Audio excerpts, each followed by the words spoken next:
Hey YouTube, Mr. Hub 929. Just quick update to my rifle. I've been using the Bushnell TRS-25 red dot sight, and I loved it, but I wanted to be able to reach out a little bit more distance.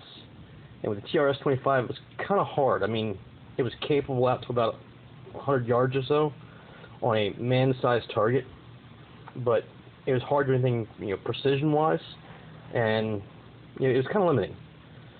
So been looking around, looking at different options, and I just really wasn't sure where I wanted to go. And I was watching Military Arms channel now that Max opened Copper Customs, and they were doing some talk on budget sights and budget scopes. And him and his partner were really impressed with Primary Arms' 4x sight that I've got here. So I went to their Primary Arms' website and did some looking and pricing, and it was just under $300 for a 4x sight with bullet drop reticle built in, illuminated, and I also opted for the flash hider on the front with flash kill, the honeycomb style flash kill. I've got it sighted in, and so far I'm pleased with it. It's going to take some getting used to because it's the quick acquisition of a red dot isn't quite there with a 4x scope. But this thing's pleasantly surprising. Sighted in, it's set for 200 yards. It's set up like a red dot sight. The reticle set to 200 yards to the dot. Of course, everybody knows 50 yards and 200 yards should be the same point of impact. So I went to the range and dialed in at 50 yards. At 200 yards, it seems to be dead on, the same way I set it for 50. I've played with the bullet drop reticle, and it goes out to, I think, 800 yards. My local range only goes to 3 right now. But it seems like it's pretty dead on. I haven't had a lot of time to play with it. In a couple weeks, I should have a chance to go back to the range with some friends, and maybe we'll get some video of it. I plan on trying to stretch its legs out and see what it's capable of. Anyway, I'm going to see if I can get a look inside of the sight and let you see how everything works in it.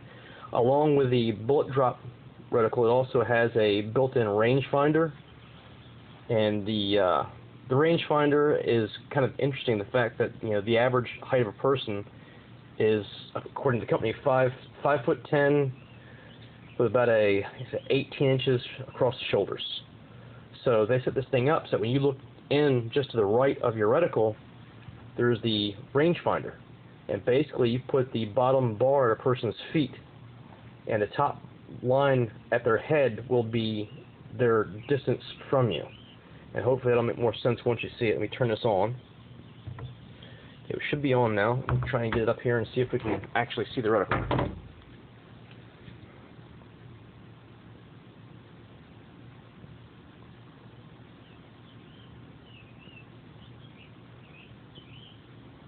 And I have no way of telling what's really showing up till I view this.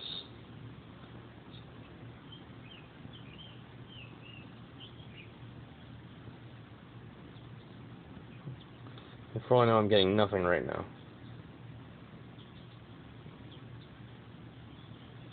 Hopefully something's showing up on there. I'll watch this a couple minutes and we'll find out.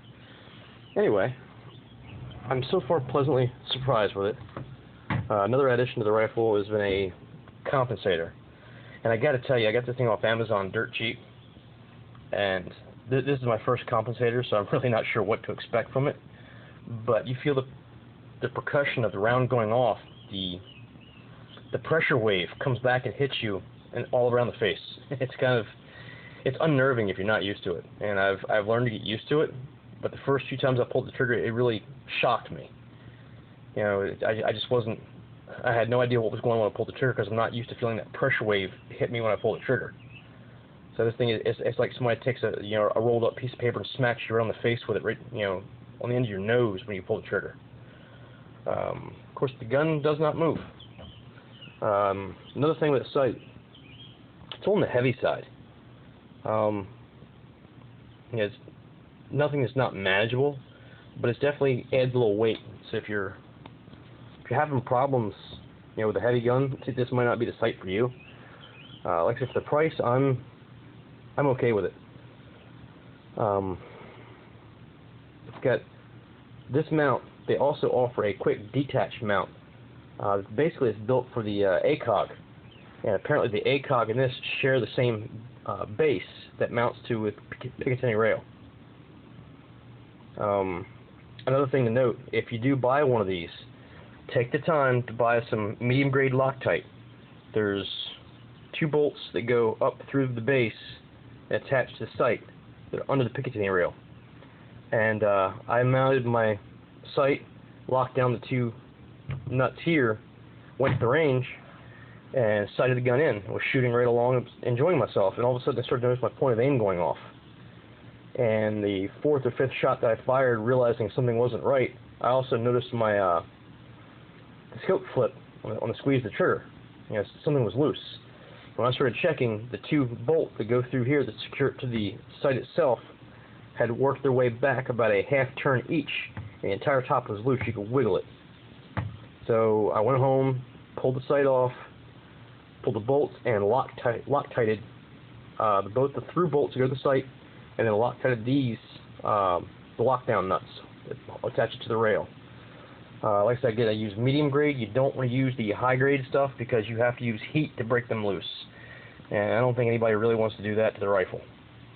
So a little bit of medium grade Loctite is good insurance for once you get this thing sighted in, because now when I go back to the range, I have to check the sight in first and make sure it's still sighted in properly. It should be, because of the way everything's designed, that when you tighten it down, the scope basically falls into a groove. And of course, mounting to the Picatinny rail, I mount it back in the same place I removed it from.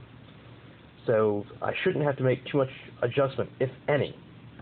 But that was an issue, so do yourself a favor. If you buy this thing, double check it and get some Loctite. A lot of people opt for the other base because it's a quick disconnect. But that quick disconnect was like another $70. So that would put me in the almost $500 range. So I don't plan on removing the sight no matter how quickly it disconnects itself. So I went ahead and stuck with the regular base and Loctite it. So there you go. I'll do another video really soon of the box that the scope came in. It gives a better view of the reticles, and I can explain it a little better in case they don't show up in this video.